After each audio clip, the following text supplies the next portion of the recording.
So here's the situation. You've worked hard networking, you've sent out applications, and you finally managed to land the interview for that perfect job. I mean, the one you've always wanted. Or maybe it's for that perfect internship, but you're excited, you feel like celebrating, and you should. Just getting the interview is a major accomplishment. But what comes next? You know what it is: stress, anxiety, and why? Because the moment you get an interview, all of a sudden you're being bombarded with tips and suggestions about what to say, what not to say, how to answer these questions. The end result is that you become so self-conscious that you can barely function in the real world. Well, I have some good news for you. I am about to take that stress away from you. And even though it's not 100% that I can do that completely, if I can't, at least I'm going to show you how to hide it. I'm Christopher Carter.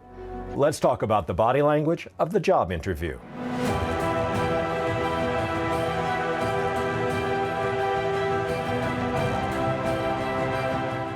When it comes to the job interview, sometimes what you say isn't really as important as what you don't say. And here I'm talking about body language, or what some people call nonverbal communication. From the moment a potential employer lays eyes on you, they're already deciding three really important things about you. Do they like you? Do they trust you? And are you competent to do the job? Now here's the scary part. These three judgments are made mostly on an unconscious level. They have no idea they're doing them. And they are communicated primarily through your body language. So, how important is your body language during a job interview? Let's put it this way. Whenever there is a difference between what you say with your words and what you say with your body, people will ignore your words and they will believe your body language. I'm not going to tell you that your answers to the interview questions are unimportant. Not at all, they are. But what I'm saying is that if you have not nailed the body language first, your answers won't really matter. Today, I'm going to share with you 4 body language strategies you absolutely must use, and also 2 things I don't want you to worry about. So let's start with the things you shouldn't worry about. The number one thing not to worry about. Don't worry about reading the other people in the interview room. It is perfectly natural to be concerned about how you're being received. And of course, we all want to show up the best way possible. But it is way too easy to get overwhelmed by looking for signs of approval or disapproval. This might be hard to believe right now. Their opinion of you really doesn't matter. I mean, I know how much you want the job, but worrying about it is only going to make you clutch. What you want to focus on is being comfortable, confident, and authentic. If they don't like you for who you really are, you probably don't want that job anyway. The number 2 thing not to worry about. Don't worry about mirroring the body language of the interviewer. If you don't know what mirroring is, think of it as an advanced body language technique where you loosely mirror the body language of the people you're talking to. If you do this right, it is amazing. You can build trust and rapport almost instantaneously. But if you do this wrong, it is a disaster. You just come across looking fake. For now, you have way too much on your plate to risk doing that. So, what should you be doing with your body language? Body language strategy number 1. Eliminate outward signs of stress and anxiety. I know what you're thinking. Wait a minute, this is a job interview. Of course I'm going to feel stress and anxiety. And you are right, everybody does. But feeling it doesn't mean you have to show it. Now, there are 2 primary ways we show our stress levels to others. The first is with closed body language. So when we feel observed or emotionally vulnerable, we have a tendency to block visual access to ourselves. This can take the form of crossing our arms or our legs, covering our mouths. We can even place something between us and the other person, like a backpack or a laptop bag. We do these things because they make us feel protected. But think about what this body language says to others. Basically, you're telling them, you make me feel uncomfortable. I see you as a threat. When people see closed body language, they don't think, why are you feeling rejected? What they think is, why are you rejecting me? The second way we reveal our anxiety is through what are sometimes called pacifiers. So imagine that your body has an emotional thermostat. When your anxiety level ramps up, you find ways of calming yourself down, and usually these involve gestures of self-touch. And I know you're already familiar with a lot of these, like tapping your fingers on a table or bouncing your feet up and down, adjusting your clothing, or if you have long hair, twirling your hair with your fingers. The point is, everybody has a go-to pacifier that they rely on when things get tough. So take a moment to reflect on what yours is. If you don't know it off the top of your head, ask a friend. I guarantee they will be happy to tell you. The key to getting these behaviors under control is giving yourself what I call the full body scan. So as you sit down to the interview, you mentally scan your body from your feet up to the top of your head, asking yourself two simple questions. Is my body language open? And am I showing any pacifiers? If you find yourself using closed body language, just take that opportunity to open yourself up. If you realize you're using a pacifier, just take a deep breath and let it go. Most of the time, simply becoming aware of your behavior is the only thing you're going to need to control it. Body language tip number 2, learn to give a quality handshake. In our regular life, we have many ways of greeting people.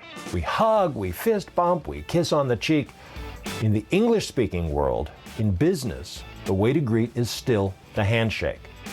But there's a lot more to a handshake than just simply shaking hands. Hi, Christopher Carter here. When I filmed this tutorial for you, it was during the pre-COVID days, and a handshake was how we greeted each other all the time. Obviously, that is not how things work anymore. So consider the rest of this tutorial about the handshake to be pertinent to when we finally get back and are able to actually touch and hug and be with each other like actual human beings. But in the meantime, think a little bit about what the purpose of a handshake is. Basically, it's our way of telling another person that we acknowledge their existence, that we are happy to be with them, and that we're comfortable in ourselves.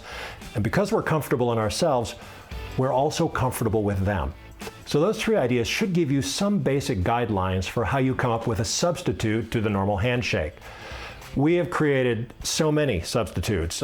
We've done little elbow bumps and foot taps, but the most important thing is just simply acknowledging the presence of the other person.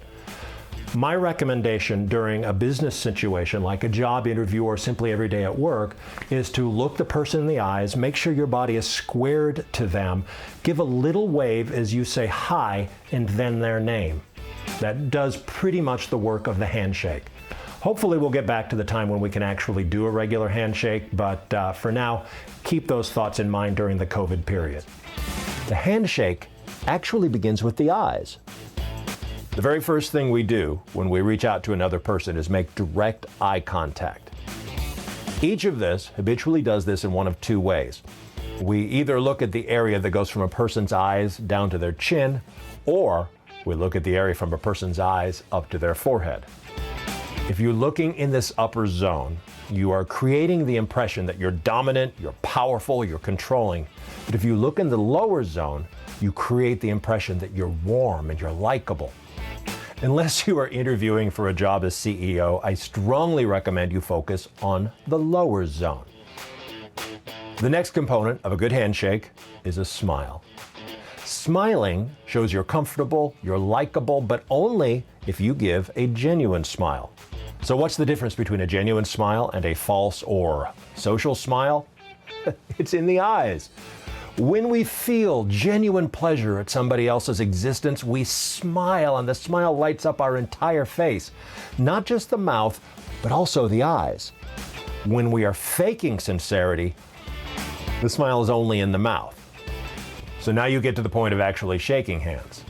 Most people do this in one of 3 ways. Either you have your hand perpendicular to the floor, your hand is palm down, or your hand is palm up. If your hand is palm down, you send out a message of dominance. You're basically telling the other person, I'm going to walk all over you in this relationship. If your hand is palm up, you've sent a message of submission. Basically, you're saying, I'm going to let you walk all over me. What you want is a firm, comfortable grip with both hands perpendicular to the floor. That communicates that I'm confident with myself and I see you as an equal. Now, one more thing about handshakes that many people often overlook. Many times when you walk into an interview, there will be more than one person in the room.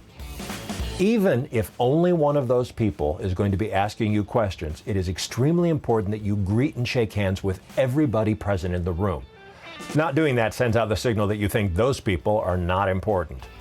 Nothing could be further from the truth. It's entirely possible that the real decision maker, the one who's really in charge, is there as an observer while the interviewer is the one who asks you the questions. And even if the other people in the room don't have a say in whether you'll be hired, how we treat people who offer us no reward says a lot about our character. So always greet everybody in the room as if they will be deciding your future. Body language tip number 3, make excellent eye contact. Eye contact is an example of something called a back channel. This is a nonverbal behavior that tells the other person that we are listening, that we're truly present with them in the moment. Absolutely nothing builds trust and connection more effectively than showing people that you are paying attention to them. The question is, how much eye contact is good eye contact? The general rule is that the listener makes more sustained eye contact than the speaker. Typically, a listener looks at the speaker about 80% of the time, while the speaker looks at the listener about 60% of the time. And this is because the speaker might be shifting their eyes away when they try to collect their thoughts. When the speaker shifts their gaze back to you, you want to be sure that they see you looking right back at them, and especially looking at them in the lower zone. If they don't see this, they get the impression that you're not really paying attention. Now, I said that the listener might look away from time to time when formulating their questions. But when you answer, try not to shift your gaze. Some shifting is perfectly natural, but a direct gaze shows that you're confident in your answer and that you are able to think and speak at exactly the same time. One other thing. You remember all of those other people in the room. Be sure to include them in your eyes when you respond to their questions. A great way to do this is to direct your gaze directly at the questioner for the first few sentences of your response, and then shift to the others for a sentence or two before you return your gaze to the questioner for your wrap-up. Body language tip number 4. Learn when to lean in and when not to. One thing a speaker really likes to see is the listener leaning in toward them. That inward lean is a powerful signal of involvement and interest. It's telling the speaker that they matter, that what they're saying is important. But there's a problem. If you do it too much, it signals submission and desperation. It takes away from your appearance of confidence. One of the biggest rules of sales is that the more desperate you are to make the sale, the less likely you are to make it. Well, in a job interview, you are selling yourself. When you appear desperate or you come off as needy, you are much less likely to get the job. Luckily, there is an easy way to appear confident while also communicating that you're fully invested in the speaker. You lean in whenever you're receiving information, but sit upright whenever you're giving information. In practice, it looks like this. When you first sit down to the interview, you start by sitting upright. This shows that you're confident, you see yourself as an equal to the interviewer. But when they ask a question, especially if it's a long one, or when they're telling you more about the company, lean in just a little bit. Not a lot, just a little, to show that this information you're getting from them is important to you. But when you answer the questions, return again to an upright posture. So always remember the rule. Lean in to receive information, sit upright to give information. I know this sounds like a lot to remember, but I have good news. You don't have to remember, because you're going to practice each of these techniques a few times when you do your practice interviews with a friend. You are doing practice interviews with a friend, aren't you? Well, if you're not, you should be. Keep in mind these 4 techniques. Number 1, mentally scan yourself for closed body language and pacifiers. Whenever you feel yourself getting tense, pause and scan again. Number 2, give a good handshake. 3 very simple steps: eye contact in the lower zone, a smile, and a firm, upright handshake grip. Number 3, eye contact whenever listening, and sustained eye contact to everybody in the room when giving answers. And number 4, sit upright when giving information, lean in when receiving or asking for information. If you practice these for the next 4 days, work on number 1 for 15 minutes today, and then number 2 for 15 minutes tomorrow, and so on. By the end of day 4, you will be so natural at this that you'll never have to think about them again. They'll just be second nature to you. And if you really want to dig deep and become a body language expert, I have some very easy ways. First, visit my website, ChristopherCarter.com, or subscribe to my YouTube channel. The last thing I want to share with you is this. The purpose of these techniques is not to make you into somebody you're not. They're there to help you gain the confidence to present your authentic self during a job interview. So just practice them a little bit each day and then breathe. You got this.